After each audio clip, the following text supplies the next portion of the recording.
Hello everyone, कैसे हैं आप सभी लोग। आप सभी को सुबह का नमस्कार। आज 13 सितंबर है।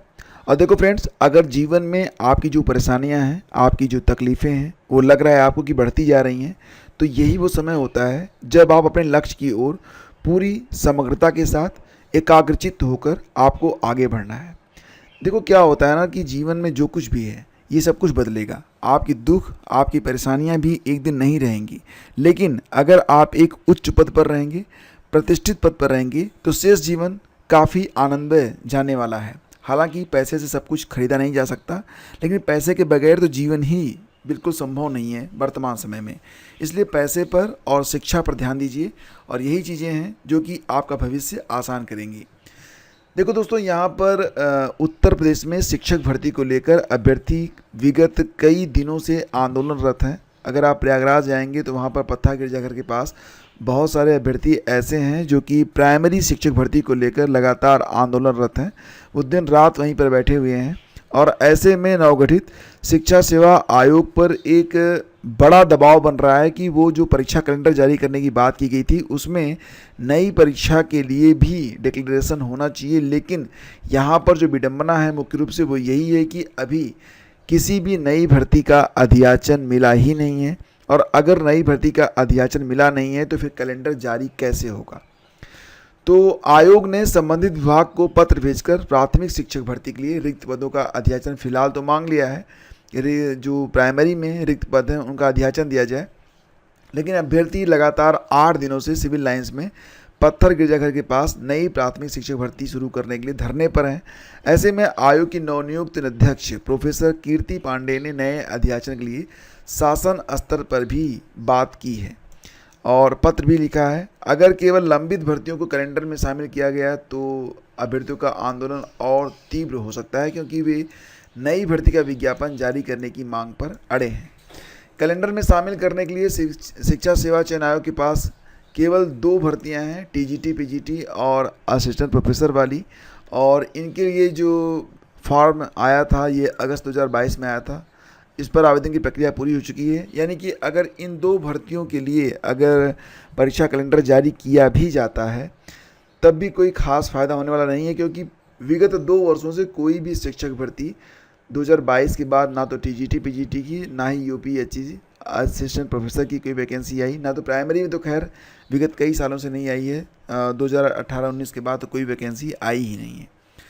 तो फिलहाल यहाँ पर अब नए अध्याचन के लिए अध्यक्ष ने सरकार को, शासन को पत्र लिखा है, उसके बाद ही आपको नया कैलेंडर देखने को मिल पाएगा।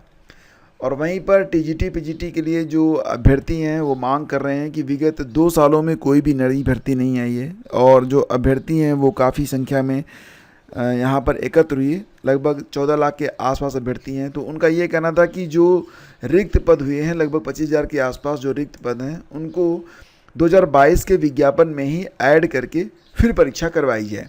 इसके लिए आपने यहाँ पर देखा कि बहुत बड़ी संख्या में जो अभ्यर्थी हैं वो आयोग पर पहुँचे हैं, चयन आयोग पर, और उन्होंने यही कहा कि जो रिक्त पद हैं उनको वर्तमान विज्ञापन में जो कि है 2022 वाला, उसी में ऐड करके परीक्षा करवाई जाए। तो यहाँ पर गुरुवार को उत्तर प्रदेश शिक्षा सेवा चयन आयोग का घेराव किया गया, साथ ही आयोग के सचिव को ज्ञापन भी सौंपा गया है। प्रतियोगियों ने परिषदीय प्राथमिक विद्यालयों, एडेड उच्च प्राथमिक विद्यालयों, संस्कृत माध्यमिक विद्यालयों, अल्पसंख्यक विद्यालयों में भी सभी रिक्त पदों को तत्काल विज्ञापित करने की मांग करी है। और देखो फ्रेंड्स, यहाँ पर मैं कहना चाहूँगा कि फ़िलहाल बीएड के लिए जो एक स्पेशल वैकेंसी बची हुई है, जूनियर एडेड में जो वैकेंसी आती है, तो मैं तो ये भी कहूँगा कि जूनियर के लिए भी अगर वैकेंसी आए तो बेहतर है। इसके लिए भी अगर आवाज़ उठाई जाए तो अच्छी बात होगी, क्योंकि यहाँ पर जूनियर की बात नहीं की जा रही है। कार्यालय जिला बेसिक शिक्षा अधिकारी आगरा की ओर से कस्तूरबा गांधी आवासीय बालिका विद्यालय में ये जो विज्ञापन जारी किया गया है, इसमें पूर्णकालिक शिक्षिका जीव विज्ञान, पूर्णकालिक शिक्षिका हिंदी संस्कृत, लेखाकार, अंशकालिक शिक्षिका में शारीरिक शिक्षा, अंशकालिक शिक्षिका में कला क्राफ्ट, संगीत, गृह शिल्प, अंशकालिक शिक्षिका कंप्यूटर, रसोइयाँ, सहायक रसोइयाँ, चपरासी, चौकीदार आदि के लिए जो विज्ञापन जारी किया गया है। कुल रिक्त पद यहाँ पर 31 हैं।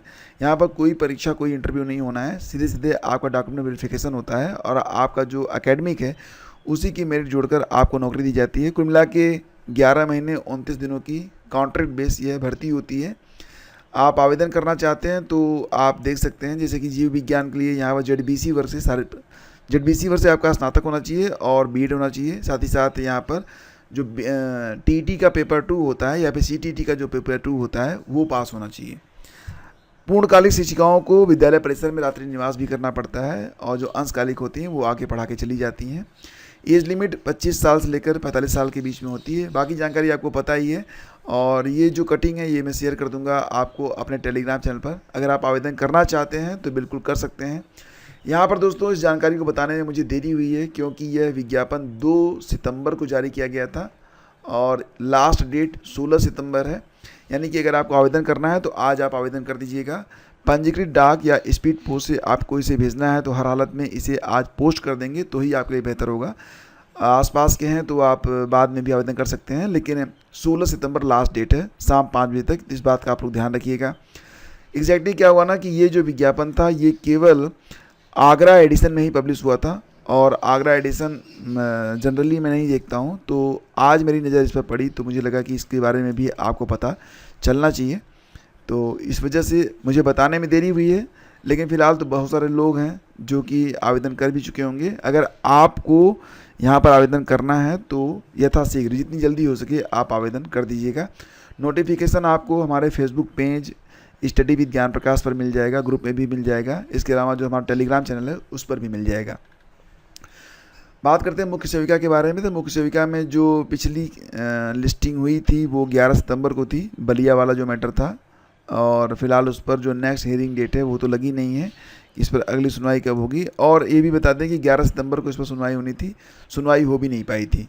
तो फिलहाल ये तो पूरा ब्लैंक है। लेकिन आज एक नए जो 13907 वाला मामला है, ठीक है, तो उस पर आज सुनवाई होनी है 13 सितंबर 2024। Case is listed in court number 5 serial number 19। तो सीरियल नंबर 19 पर ही है, तो पूरा चांस है कि ये केस आज सुना जाएगा कोर्ट नंबर 5 में। और जो कुछ भी अपडेट रहेगी शाम को मैं आपको बता दूंगा सुनवाई के बाद। तो यहाँ पर आप समझ रहे हैं कि ये जो मामला है श्रीमती रूपवती देवी एंड 4 अदर्स वाला है, तो आज इस पर सुनवाई हो सकती है। ग्राम पंचायत अधिकारी व ग्राम विकास अधिकारी भर्ती का जो चयन परिणाम है जारी कर दिया गया है। तो कुल 1953 पदों के सापेक्ष 1950 अभ्यर्थी जो हैं वो चयनित हुए हैं और फिलहाल गुरुवार को रिजल्ट जो है आ गया है। आप लोगों में से जितने भी लोग चयनित हुए हैं सभी को बहुत बहुत बधाई और शुभकामनाएं। और जो लोग चयनित नहीं हो पाए हैं वो लोग बिल्कुल जो है अपना हौसला ना खोएं। देखो यहाँ पर ना कड़ी मेहनत से आप सब कुछ संभव बना सकते हैं, आप सब कुछ हासिल कर सकते हैं, बशर्ते कि आप डिसिप्लिन वे में कड़ी मेहनत करें। फिलहाल ग्राम विकास अधिकारी के 362 पद थे। समाज कल्याण पर्यवेक्षक के 64 पदों पर भर्ती प्रक्रिया चल रही है और इस पर जो रिजल्ट है वो जारी कर दिया गया है।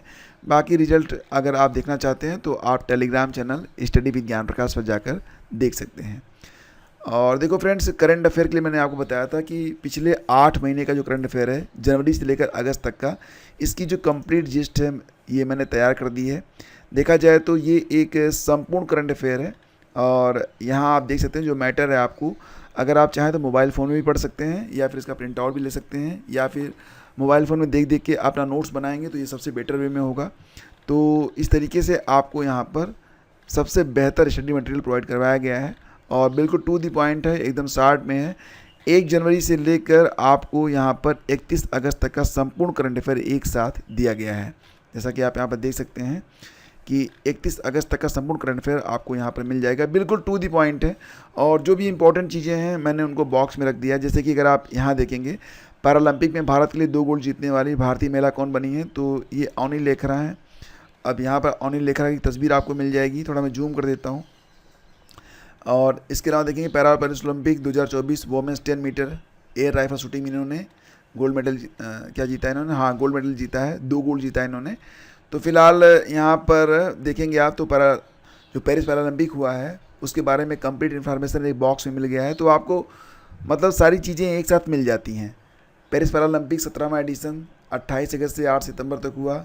भारत की ओर से 84 एथलीट 12 खेलों में भाग ले रहे थे। उद्घाटन समारोह में भारतीय ध्वजवाहक कौन थे? सुमित अंतिल थे जो कि भाला फेंक के खिलाड़ी हैं। भागीरथी यादव हैं जो कि 60 फुट के खिलाड़ी हैं। सेफ्टी मिशन रहे हैं सत्यप्रकाश सांगवान। तो पूरी इन्फॉर्मेशन आपको यहाँ पर शेयर की गई है। तो ये PDF कमाल की PDF है और अगर आप इसे लेना चाहते हैं तो लिंक वीडियो के डिस्क्रिप्शन में है। वैसे मंथली PDF की लिंक भी वीडियो के डिस्क्रिप्शन में दी गई है। तो हम मिलेंगे आपसे अगले वीडियो में, और वीडियो को लाइक और शेयर आप लोग कर दीजिएगा। Thank you so much.